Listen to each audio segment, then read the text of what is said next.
हरे कृष्ण। ओम नमो भगवते वासुदेवाय नमः। ओम नमो भगवते वासुदेवाय नमः। हर हर महादेव। जय श्री कृष्ण। राधे राधे मित्रों, आज हम बात करने वाले हैं निर्जला एकादशी की। वैसे तो एकादशी हर महीने आती है, लेकिन अगर हम बात करें निर्जला एकादशी की, तो निर्जला एकादशी का जो महत्व होता है वो एक तरफ है और बाकी सभी एकादशियों का महत्व एक तरफ। तो आइए बात करते हैं निर्जला एकादशी की। मित्रों, हिंदू धर्म में एकादशी व्रत का विशेष महत्व है। यह व्रत हर महीने में 2 बार आता है, शुक्ल पक्ष और कृष्ण पक्ष में। सभी एकादशियों में निर्जला एकादशी को सर्वोच्च और सबसे पुण्यदानी माना गया है।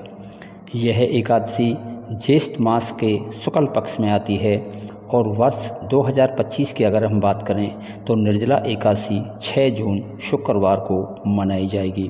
इस दिन व्रत करने वाले को बिना जल ग्रहण किए उपवास रखना होता है, जिसको हम हैंस द नेम यानी निर्जला एकादशी, जिसका अर्थ होता है बिना जल के। यह एकादशी भीमसेन एकादशी के नाम से भी प्रसिद्ध होती है, क्योंकि इस व्रत का पालन करने सबसे पहले महाभारत के भीम ने ही किया था।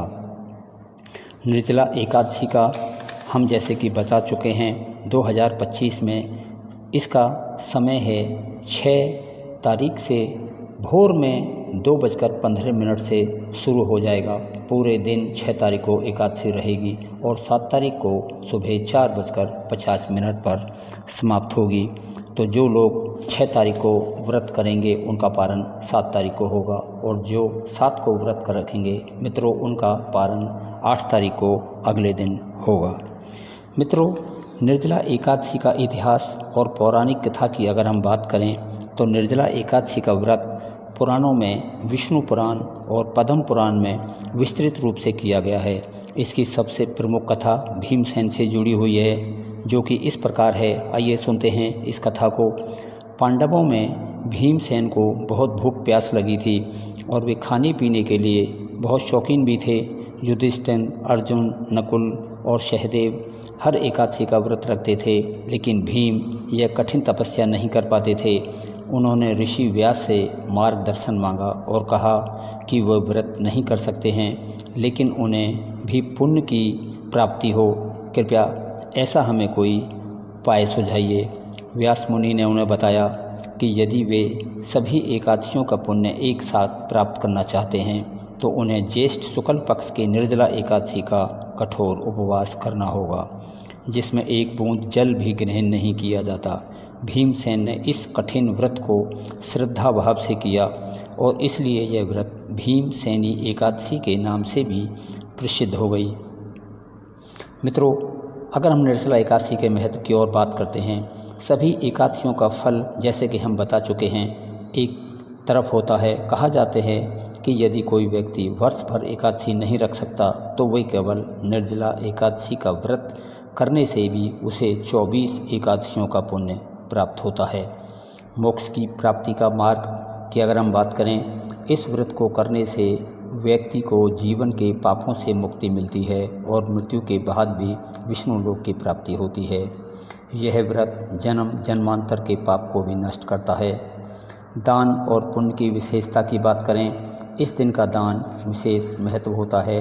जल से भरे हुए घड़े, छाता, वस्त्र, फल, अनाज और मित्रों हम आगे बात करें चीनी, तिल, हाथ का पंखा जिसको बीजना भी कहा जाता है, वस्त्र यानी कपड़े, मीठा शरबत, जूते, चप्पल और अन्न का दान भी करते हैं। जल के दान को सबसे उत्तम माना जाता है, क्योंकि गर्मी में ज़रूरतमंदों के लिए यह एक जीवन दायिनी होता है। शरीर और मन की शुद्धि की हम बात करें, निर्जला व्रत से शरीर विषैले तत्वों से मुक्त होता है। साथ ही यह संयम, आत्मा नियंत्रण और ध्यान की साधना का मार्ग भी बनता है। यह उपवास आत्म और मन की शुद्धि का माध्यम भी है। सूर्य की ऊर्जा का प्रभाव हमारे शरीर पर क्या पड़ता है मित्रों, आइए जानते हैं।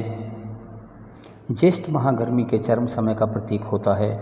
इस समय जल के बिना उपवास करने से शरीर की सहन शक्ति और मनोबल का विकास होता है। आयुर्वेद के अनुसार भी यह व्रत शरीर की अग्नि को जागृत करता है। निर्जला एकादशी व्रत करने की विधि को हम जानते हैं। आइए मित्रों, व्रत की पूर्व संध्या को सात्विक भोजन करना चाहिए।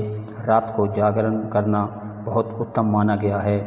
व्रत के दिन प्रातःकाल सूर्य से पूर्व उठकर स्नान कर हम स्वच्छ वस्त्र धारण करने चाहिए। भगवान विष्णु की प्रतिमा को स्नान कराकर पीले वस्त्र अर्पित करें।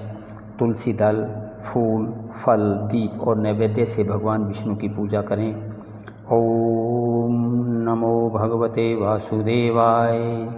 इस मंत्र का जाप हमें लगातार करना चाहिए। दिन भर निर्जल रहकर उपवास रखें। बहुत ज़रूरी हो तो केवल तुलसी दल या गंगा जल का सेवन भी किया जा सकता है। रात को जागरण करें, भगवान विष्णु का भजन कीर्तन करें। दूसरे दिन यानी द्वादशी के दिन व्रत का पारण करें। पारण से पूर्व ब्राह्मणों को अन्न व वस्त्र और जल से भरे घड़े का दान भी करना चाहिए। व्रत करने में आइए हम सावधानी की बात करते हैं। यह व्रत अत्यंत कठोर होता है, इसलिए बुजुर्ग, बीमार और गर्भवती स्त्रियां इस व्रत को सामान्य फलाहार के साथ कर सकती हैं। यदि शरीर की स्थिति की अनुमति नहीं देती तो केवल जल ग्रहण या उपवास करें। भाव की प्रधानता होती है।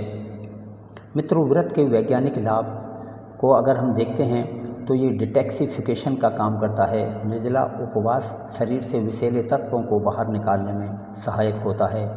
इम्यूनिटी बूस्ट भी है। लंबे उपवास से पाचन तंत्र को विश्राम मिलता है और रोग प्रतिरोधक क्षमता में बढ़ोतरी होती है।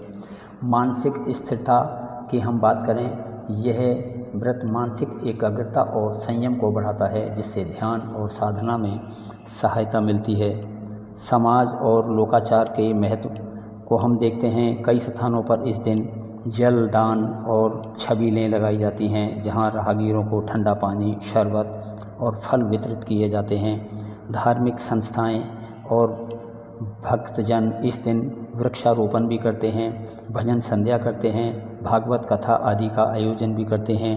यह दिन लोक कल्याण की भावना और दया, करुणा तथा सेवा के आदर्शों को दृढ़ करता है। मित्रों, हम उपसंहार की बात करें, देखते हैं तो निर्जला एकादशी का एक साधारण व्रत नहीं, बल्कि एक आत्म संयम, श्रद्धा भाव, सेवा, भक्ति का एक अत्यंत शक्तिशाली रूप है। यह न केवल व्यक्ति को आध्यात्मिक रूप से ऊंचा उठाता है, बल्कि समाज में सेवा, भावना और करुणा के संस्कारों को भी मजबूत करता है। इस व्रत के माध्यम से एक व्यक्ति अपने शरीर के भीतर की जड़ता को, आलस्य और अज्ञान को त्याग कर आत्मा की शुद्धि की ओर अग्रसर होता है। कहा भी गया है, निर्जला एकादशी ब्रह्माणं सर्व पापहरा भवेतम या कृता सर्व पुण्याणं फलम ददाति निश्चितम। अर्थात निर्जला एकादशी सभी पापों को हरने वाली है और यह व्रत करने से सभी पुण्यों का फल निश्चित रूप से प्राप्त होता है। तो मित्रों, ये थी निर्जला एकादशी की व्रत कथा। ये कथा आपको कैसी लगी, आप हमें कृपया कमेंट्स करके ज़रूर बताएं। कमेंट्स में आप श्री हरि विष्णु जी, माँ लक्ष्मी जी की जय जय का आप ज़रूर गुणगान करें। और अभी तक आपने हमारा शिव अमृत स्टोरी चैनल सब्सक्राइब नहीं किया है तो कृपया चैनल को अभी सब्सक्राइब करें और बेल आइकन की घंटी को ज़रूर दबा लें, ताकि आने वाली वीडियो का नोटिफिकेशन आपको टाइम पर मिलता रहे। आपने अंत तक हमारा वीडियो देखा, इसके लिए बार बार धन्यवाद। जय महाकाल, हर हर महादेव, राधे राधे मित्रों। हरे कृष्णा हरे कृष्णा हरे कृष्णा।